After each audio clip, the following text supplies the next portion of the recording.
two people. Yeah, Oklahoma. They're from Oklahoma and they're not this excited. So I think that says something. You've seen the musical, haven't you?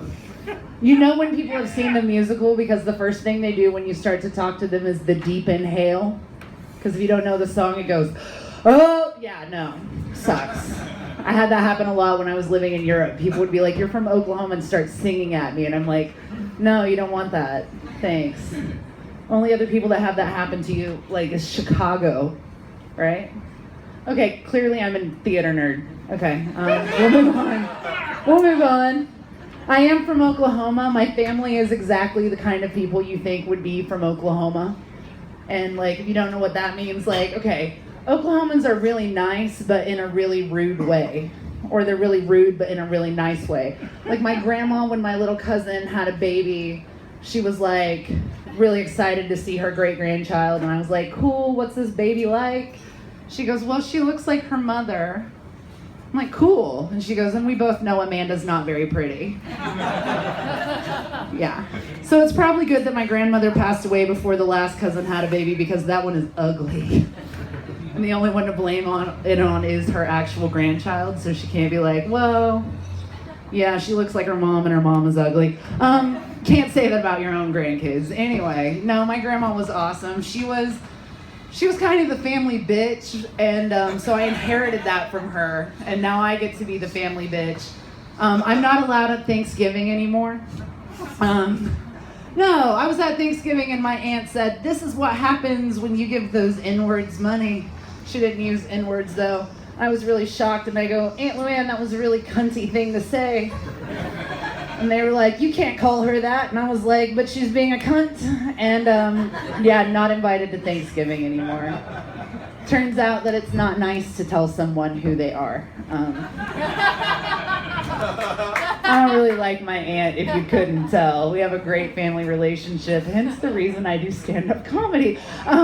No, I love my family, though, because they give me the best stories. Like, I have an uncle who walked a car home. People are like, what do you mean? So he bought my aunt a car for her, like, birthday, and he didn't want her to find out about it. So he drove a mile from the dealership, walked back, drove a mile in front of his car, walked back. We live in Oklahoma. They lived out in the country. It took him a week to get the car home. And I was like, Uncle Robert, why didn't you just ask someone else to drive the car? And he was like, well, I didn't think about it. Probably would have been a good idea. That was 30 years later. Was the first time he thought about it. And I'm just like, damn. Like, he died recently. It was really sad. But at his funeral, my cousin, who is his grandchild, said something about this. Everyone thought we made it up until my aunt was like, it was a really nice car, guys. Really nice. No. One of my other things that I love about my family is that they have, like, the most ridiculous names. And I found that out when we had, like, geometry, you know, the word problems. Somebody's reading a word problem out loud in geometry, and the name in it is Vida. And they're like, who names their kid Vida? I have an Aunt Vida, an Aunt Veda, and an Aunt Berta on one side of the family.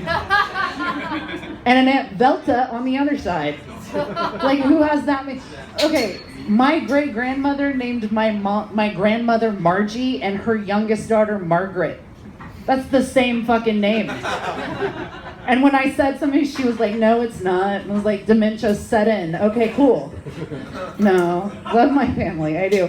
They have the best names. Like, my uncle Leroy named his son Roy Lee.